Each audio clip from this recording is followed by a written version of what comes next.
비트코인 저점 신호가 계속해서 나와주고 있습니다. 저는 지금 자리에서 한 번 더 눌러줄 것이다 보고는 있는데요. 이게 대폭락으로 이어지지 않고 진짜 반등을 준비하고 있다, 이렇게 보고 있어요. 제가 오전 영상에서는 추격론 금지다, 하락을 말씀드렸었죠. 제가 양쪽 방향성을 전부 다 말씀드린 다음에 하나만 걸려라, 이렇게 하는 게 아니고요. 자, 저는 며칠 전부터 일관적입니다. 장기 관점으로 보았을 때, 타임프레임 넓게 보았을 때는 눌롱을 이야기 드리고 있고요. 타임프레임 짧게 보았을 때는 아직은 숏 들어가야 되는 자리다, 이렇게 말씀을 드리고 있습니다. 제가 바라보고 있는 시나리오에서는 지금 마지막 파동이 깔끔하게 마감을 쳐준 다음에는 진짜 반등, 상승장이 올 거라고 이야기를 드리는 거예요. 자, 물론 이렇게 수직으로 가진 않겠죠. 지금 자리에서 뭐 이렇게 기다가 올리다가 하면서 파동 갈아치우는 상승이 나올 거라 보고 있습니다. 자, 지금 온체인 지표 보시면요, 제가 얼마 전에도 보여드렸었죠. 지금 6월 말 하락이 나오면서부터 이 가지고 있는 비트코인 물량을 홀딩 주소로 전송하는 양이 엄청나게 늘었습니다. 제가 이 흐름 보여드리면서 지금 고래들이 엄청난 물량을 홀딩하고 있다 말씀을 드렸는데, 어제 다시 한번 하락하면서 이전보다 더 많은 물량이 홀딩 주소로 전송된 걸 우리는 볼 수가 있어요. 자, 이 데이터에 포함이 되기 위해서는 좀 까다로운 조건이 필요합니다. 비트코인을 입금만 하고 단 한 번도 아웃플로우, 출금한 적이 없는 주소여야 되고요. 잔바리들을 걸러내기 위해서 10비트코인 이상을 가지고 있는 지갑만 여기에 집계가 됩니다. 그리고 그러면서도 채굴자나 거래소의 지갑이 아니어야 돼요. 자, 그러면은 이 지표에 잡히는 거는 진짜 백이 장기 홀더들의 지갑이다, 이렇게 볼 수가 있는 거겠죠. 그래서 거래소 출금량 보시면은 이 두 시기에 맞춰서 거래소에서 엄청난 출금이 나온 걸 볼 수가 있어요. 자, 그리고 우리가 장기 투자자들의 평단가를 볼 수가 있는데요. 지금 요 시기에 들어서면서 계속 71K 부근에 유지되고 있던 장기 투자자들의 평단가가 지금 67K 부근까지 내려온 걸 볼 수가 있습니다. 자, 그러면 이 말이 무엇일까요? 지금 내려오는 자리에서 추가 매수를 해서 이 장기 홀딩 지갑에 전송했다라는 거예요. 자, 그러면은 거래소에서 이 주소로 집어넣었다는 이야기가 뭘까요? 여기는 장기 홀딩 지갑이죠. 그러면은 나는 이 자리에서 내려도 안 판다라는 겁니다. 그리고 팔지 않으려고 홀딩한 그 물량이 이게 날짜별로 인플로우 수량이 나오거든요. 요 며칠 동안만 거의 100만 개 가까이 홀딩에 들어갔다는 거예요. 자, 그리고 우리는 이걸 보면서 또 하나 재밌는 걸 볼 수가 있는데, 보시면은 요 장기 투자자들의 평단가와 비트코인 가격을 나타내는 건데요. 보면은 장기 투자자들의 평단가가 뚫렸을 때 시장은 항상 과매도권이라는 신호를 보내왔고요. 그 이후에는 상승 사이클이 왔던 걸 볼 수가 있습니다. 그리고 제가 파동 관점으로 보았을 때는요, 지금이 하락 파동 5파의 끝자락 안에 들어와 있기 때문에 이 파동이 깔끔하게 마감을 쳐주는 걸 보면서 그때 롱을 트라이 한다고 말씀을 드렸죠. 자, 그런데 이거에 대해서 하락 5파가 나왔으면 그 다음은 ABC 상승 아니냐, 왜 여기서 상승장이 온다고 말하는 것이냐, 이렇게 생각하실 수가 있는데요. 자, 우리가 이 하락 파동 5파를 처음 카운팅한 이 시작점이 25년도 최고점 자리로 보고 있잖아요. 그런데 이 상승장에는 한 가지 특징이 있습니다. 불장이 없었어요. 그래서 저는 이 하락파가 25년도 3월 트럼프가 관세 전쟁을 시작했을 때부터 335로 흘러가는 거대한 확장형 플랫 조정으로 보고 있고, 지금이 그 C파동 5파 하락뿐이다, 이렇게 보고 있다는 겁니다. 그러면은 얘가 조정 상승이라고 했을 때는 불장이 없었던 게 어느 정도 이해가 되는 부분이죠. 자, 그런데 무슨 소리냐, 비트코인 최고점 신고점 계속 갱신했는데 이러면 불장 아니냐, 이렇게 말씀하실 수가 있는데, 자, 우리 코인 트레이더, 코인쟁이들은 암묵적으로 불장에 대해서 정의하는 게 있잖아요. 언제부터 비트코인이랑 이더리움 같은 대장주만 원맨쇼 하는 걸 우리가 불장이라고 했습니까? 우리들은 알트 불장을 불장이라고 말하는 거예요. 자, 18년도 그리고 21년도 그리고 24년도 말에 잠깐 온 것처럼 알트 차트들 수십 개 지켜보다가 이름이 좀 마음에 드네? 이거 샀을 때 다음날 돈이 복사가 돼 있는 거, 우리는 이것을 불장이라고 하기로 했다는 겁니다. 25년도 최고점에는 불장이 없었어요. 이제 이러한 알트 불장은 오지 않을 거다, 이런 의견도 있지만요, 저는 그것이 조정 상승이었기 때문은 아닌가? 라고 생각을 해본다라는 겁니다. 자, 그러면은 이번에 다가올 상승 사이클에서 우리는 다시 한번 그런 장을 꿈꿔볼 수가 있다는 이야기겠죠.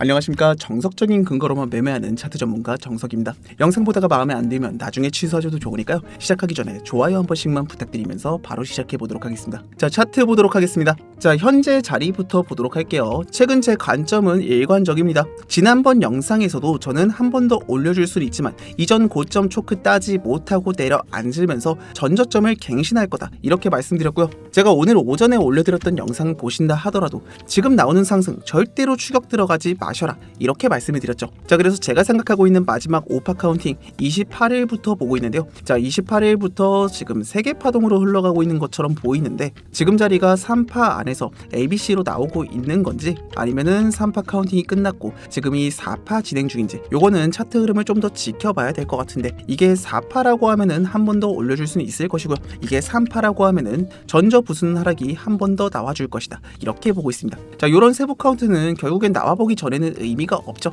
어쨌든 결국에는 진짜 상승장 오기 전에 한 번 더 눌러줘야 된다는 겁니다. 그래서 지난번 영상 촬영 이후에 제가 지난번 영상에서 지금 이 자리에서 한 번 더 올려줄 수는 있지만 전 고점 따기 전까지는 저는 오름 숏 볼 거다 말씀드렸죠. 올려주면서 숏 포지션 청산만 먹고 떨어지던 자리 60.4K 부근에서 오름 숏 진입했던 가격, 이전 저점 부근에 잡아놨던 1차 목표가 터치하면서 75% 수익권에서 1차 익절 진행하였고요. 지금 나머지 물량은 제 관점대로 한 번 더 눌러줄 것이다 라고 생각을 하면서 57% 수익권 홀딩하고 있는 상태입니다. 지금 제가 바라보고 있는 자리들은 딱 3가지예요. 지금 자리가 5파 하락분이라고 말씀을 드렸잖아요. 이 5파 하락분을 계산하는 방법은요, 1파의 하락분만큼 1대1로 5파가 나와준다 라는 관점도 있는데 그 관점은 결국에는 3파가 연장된 형태였을 때 나오게 됩니다. 지금 보시면은 자, 주봉 프레임 25년도 10월부터 나온 하락분을 봤을 때 1파 하락분이 가장 길어요. 1파가 연장된 형태라는 거죠. 그러면은 추진파 135파 중에 3파가 가장 짧은 파동이 될 수가 없거든요.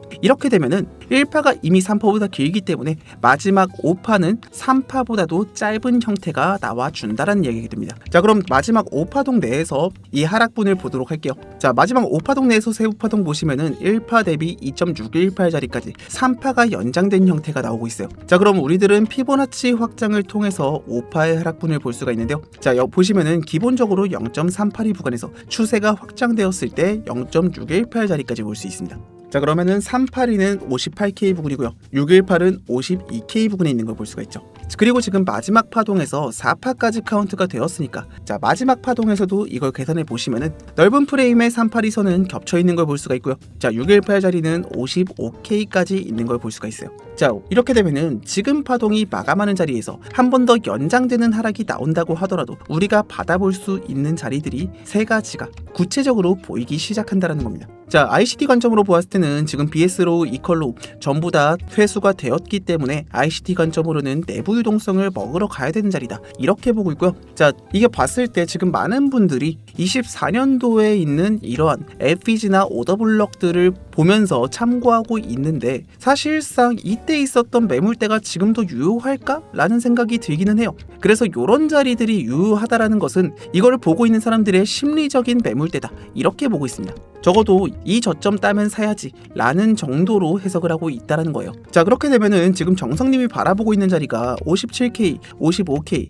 52K 3가지로 보고 있다라고 말씀드렸는데 그럼 지금부터 숏을 잡고 있어야 되는 게 아니냐 이렇게 생각하실 수가 있는데 지금 숏 들어가기에는 최대가 52라고 말씀을 드리는 거지 이게 57이 무조건 뚫릴 거다 이렇게 보고 있는 건 아니거든요. 여기서 받아줄 가능성도 저는 충분히 높다라고 보고 있어요. 그래서 지금 숏으로 다이빙하기에는 여기가 키즈풀일 수도 있다라는 겁니다. 그래서 단기적으로는 하락을 말씀드리고 있지만 저랑 같이 진입하신 분들이 아니라면은 지금 숏을 들어가시면은 타깃 정말 타이트하게 두면서 짧게 단타 보시면서 반등 가능성이 높은 위치들 대응을 해야 된다 이렇게 말씀을 드리고 싶습니다. 그럼 제가 말씀드릴 수 있는 롱 포지션 조건이 무엇이냐, 제가 말씀드렸던 이러한 자리들에 도달했을 때 제가 바라보고 있는 카운트가 깔끔하게 마감이 된다라고 하면은 저는 거기에서부터 롱을 진입할 수 있다 보고 있고요. 아니면은 지금 5파가 카운트가 애매하잖아요. 이 5파가 예쁘진 않지만 여기서 끝났다 라고 가정할 수 있는 거는 결국에는 이 고점 60.8K 부분을 넘겨줘야 돼요. 그러면은 예쁘진 않지만 여기서 끝났었고 이 내부 유동성 회수와 동시에 제가 카운팅하고 있는 이 파동을 부숴줘야지 저는 여기에서 상승장이 시작되었다 라고 볼 수가 있다는 겁니다. 그래서 이 60.8K 뚫어주는 순간부터는요 저는 전저점이 안 깨진다는 마인드예요. 그래서 60.8이 뚫리는 순간 저는 눌러도 롱만 이야기 드릴 겁니다. 언제까지? 전저점이 깨지면서 제 카운팅이 박살날 때까지. 결국에는 이런 조건을 달성하기 전까지는 지금 우리가 볼 수 있는 하락분이 아직은 열려 있다라는 것이죠. 자, 그리고 요즘 댓글창 보면요 스트레티지가 팔면은 대폭락이 나올 것이다 이렇게 말씀하시는 분들이 되게 많이 보였어요. 자, 요 스트레티지에 대해서 어떠한 생각을 가지고 있느냐, 저는 요즘 돌고 있는 말이 스트레티지가 지금 비트코인을 대량 매각하려고 한다. 이게 나오면은 비트코인은 정말 40K까지 갈 것이다. 이렇게 보는 사람들이 많죠. 자, 6월 29일에 스트레티지가 공식 발표한 디지털 크레딧 자본 프레임워크. 여기에서 그 문제가 시작이 됐는데요. 여기에 시장이 발작할 만한 문구가 들어있었어요. 그게 무엇이냐? 마이클 세일러가 이사회 승인안에 최대 12억 5천만 달러 규모의 비트코인을 수익화 프로그램에 승인했다. 이렇게 말을 한 건데요. 이게 무슨 말이야? 이 수익화 프로그램이라는 거는 스트레티지가 필요할 때 가지고 있는 비트코인을 일부 매각해서 현금화할 수 있는 길을 열어두겠다는 뜻입니다. 그동안 마이클 세일러는 우리는 절대 비트코인을 팔지 않는다 라고 이야기를 하고 있었는데 그 기조가 바뀌었다고 생각을 하니까 시장이 요동친 것이죠. 자, 그래서 스트레티지가 22억 5천만 달러 선의 비트코인을 팔아넘기면은 비트코인이 대폭락이 나온다. 이렇게 사람들이 이해하고 있는 건데요. 그런데 지금 스트레티지는 25억 달러의 현금을 예치하고 있는 상태예요. 지금 주주들한테 줄 배당이나 대출이자를 약 17개월 정도는 아무 문제 없이 줄 수 있는 돈입니다. 그러면은 이 말을 왜 한 것이냐? 만에 하나 비트코인이 추가적으로 급락이 나와서 장기적인 침체가 온다라고 했을 때 주주들 배당과 이자 지급에 차질이 없도록 정말 필요할 때만 최대 한도를 12억 5천만 달러 한도 내에서 비트코인을 조금씩 현금화해서 방어하겠다라는 해칭 전략을 이야기한 거예요. 그러니까 이 물량이 한 번에 시장에 던져져서 비트코인이 급락이 온다라는 시나리오는 정말 최악의 시나리오라는 거죠. 그래서 스트레티지가 가지고 있는 물량을 매각한다라는 거는 악재가 맞지만요. 그것이 여러분들이 생각하시는 것처럼 대폭락으로 이어지지는 않을 가능성이 높다라고 말씀을 드리는 거고요. 저는 오히려 오늘 밤 10시에 있을 케빈 허쉬의 연설에서 어떤 말을 하느냐, 이게 더 중요하다고 보고 있습니다. 케빈 허쉬가 중앙은행과의 소통을 줄이면서 이 선제적 가이던스, 우리가 어떤 방향 보고 있다라고 제시하는 거를 이제 줄인다 말했죠. 그래서 여기에서 악재를 쏟아낼 가능성은 낮다라고 보고 있는데, 케빈 허쉬가 워낙에 매파적인 인물이기 때문에 어떤 발언을 할지 모르겠다, 굳이 나온다라면 악재가 나올 가능성이 높지 않을까? 이렇게 보고 있다는 겁니다. 그래서 흐름이 시작되면은 제가 생각한 이 1차 지지라인이 부서질 가능성이 높은데, 지켜주느냐 아니면은 뚫려 내려가느냐, 그거를 지켜볼 수 있는 저녁이 될 수가 있겠다. 그래서 오늘 저녁에는 시장이 어떻게 받아들이는지, 케빈 허쉬가 무슨 말을 하는지 지켜보면서 실시간 대응 계속 드릴 거니까요. 혼자 대응하기 어려우신 구독자분들께서는 알림 체크 꼭 해주시길 바라고요. 저희 영상 처음 접하셔서 이 브리핑로 입장이 되어 있지 않다, 나도 한번 들어가서 구경해 보면서 실시간 브리핑 받아보고 싶다 하시는 분들은 영상 하단에 댓글창 보시면은 제가 이렇게 링크 하나 남겨놨습니다. 구독 한번 꼭 눌러주신 다음에 링크 클릭하시고 안에서 전송 버튼 한 번만 눌러주시면은 제가 확인되는 대로 저희 스터디 차별링크 전송해드리고 있거든요. 지금 저희 구독자 혜택 받아보시면서 이슈로 인해서 흔들리는 반등 자리에 가까워진 지금의 차트 함께 대응하시길 바라겠습니다. 자, 그러면은 지금 추가적인 하락의 가능성이 높다라고 말을 했는데, 자, 그럼 정성님은 57, 55, 52에서 어떻게 대응할 거냐? 저는 이 첫 번째 자리에서부터 스윙 포지션 분할 매수를 들어갈 거예요. 그리고 추가적으로 하락이 나오면은 단타로 숏을 챙길 거고요. 그리고 제가 말씀드렸던 자리가 왔을 때마다 비중 조금씩 높이면서 물을 타면서 이 상승에 대응할 예정입니다. 그렇기 때문에 제가 말씀드린 자리가 왔을 때 무조건 풀매수 들어가는 게 아니고요.